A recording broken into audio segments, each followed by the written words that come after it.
Hey guys, Taki here, and I want to give you an update on my Mind Over Matter Incinerate Trickster build. Now, first I want to go over where the gear's at, and then any changes I've made to the build. Now, I've picked up this unique flask, which I highly recommend to anyone playing Incinerate and using their mana pool. Basically, what this flask does is it lets you cheat the full 10-second duration and use it as a mana/HP flask. Now, the way that Mind Over Matter builds work is when you get hit, your mana drops.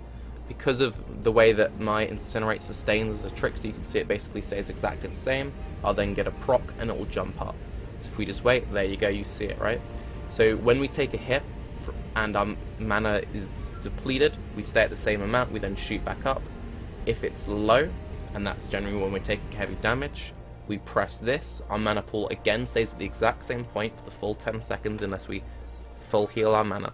And during that whole time, you're just bursting your life with this. Now, what this lets you do is you can use it alongside a HP potion. So if you really desperately need just bursts of HP, you use your seething alongside this the whole time you're still casting, and you're just chunking your HP. While we're talking about flasks, I also want to cover the Stipnite flask, which in my opinion is completely overpowered, especially for a build such as this. Our chance for evade goes from 28 to 38%, and we don't have that much evasion on gear. We have decent hybrid for everything except for the helm, and we're not using grace.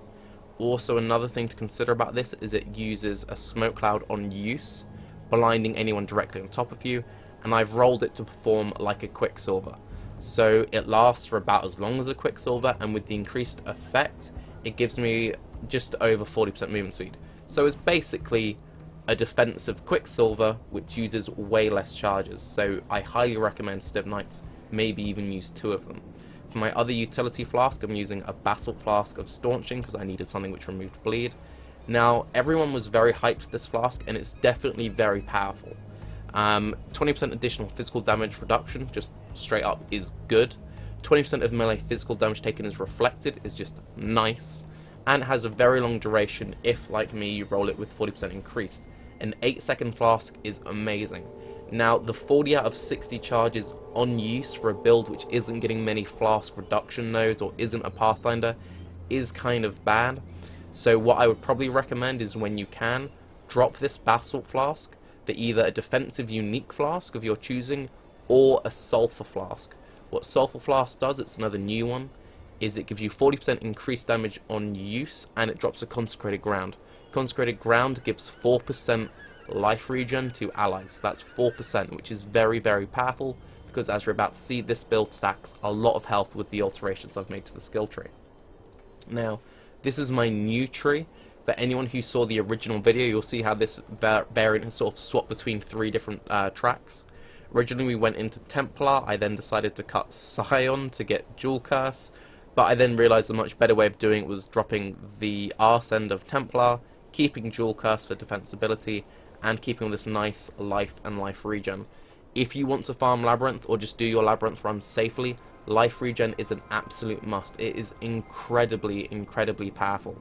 So I even use a Stone Golem alongside all of this to get even more just flat life regen when I'm running labs.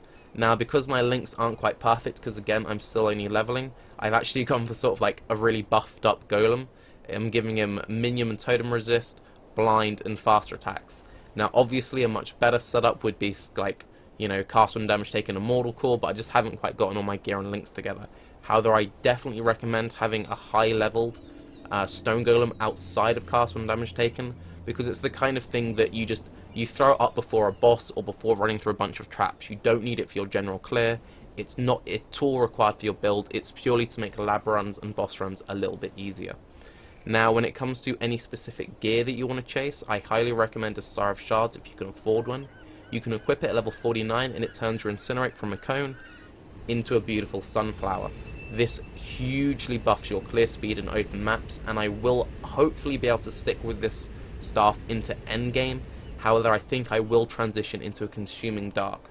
I haven't decided yet if I want to use a Consuming Dark alongside a Hybrid Shield or 2 Consuming Darks. Even with the nerf, with Consuming Dark granting you 50% of your fire converted to Chaos, and your Chaos poisons, using one Consuming Dark will give you more damage than a generally top tier projectile speed spell damage wand. And if you were to just use a rare, that's what you want. You want a projectile speed wand, because the more projectile speed you have, the longer range your Incinerate is. For jewels, we only have 3 in this build, but you could easily pick up more. The main stat, again, is projectile speed. Projectile speed is king. You could even consider coming down through here to pick up Ballistic Mastery, maybe even Val Pact, but I really don't like that with the whole loss of life regen and running Labyrinth. But, you know, it's a lot of points. If you really want that off-screen effect, go for it. But do remember that we do go dual curse, and the way that I apply my curses is through Orb of Storms. With Orb of Storms, curse on hit, enfeeble temp chains. Enfeeble is basically mandatory because we have this whole evasion mechanic thanks to Trickster. So if you did want to put Warlord to Mark into this build, you would drop the temp chains for it. Now, since I mentioned it, our Trickster nodes, for anyone who didn't see the original build, which I'll leave a link down below for you to check out, is attack and cast speed, Weave the Arcane. Weave the Arcane is what fuels our Mind Over Matter. It keeps our Incinerate going happily. Ghost Dance, Shade Form. Now, thanks to Shade Form and the way that the whole mechanic works, we basically get a permanent 20% cast speed and 20% more chance to evade attacks, alongside a flat chunk of energy shield and evasion. It may not seem like the most flashy, but trust me, Trickster is amazing. There is a reason why people are running Trickster.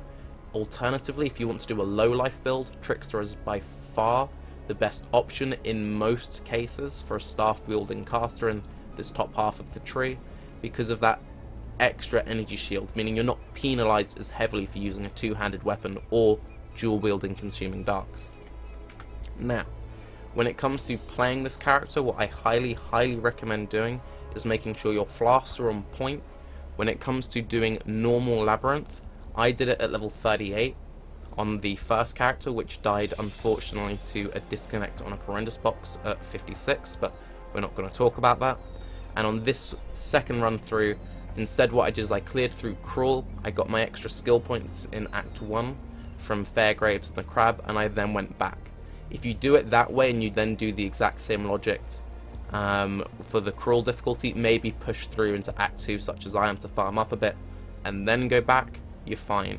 Again, the ascendancy for this build is very helpful. It helps define this build in the late game, but it's by no means required for leveling.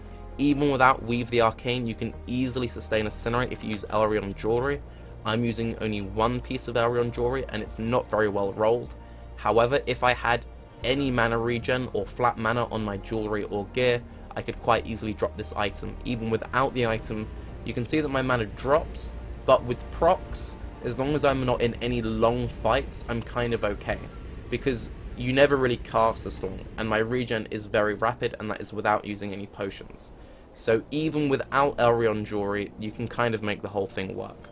So if you have any further questions about this build, leave them down below. I will update this build again with like a second diary section, kind of like what this is when I get into mapping, and then I'll produce a final polished build.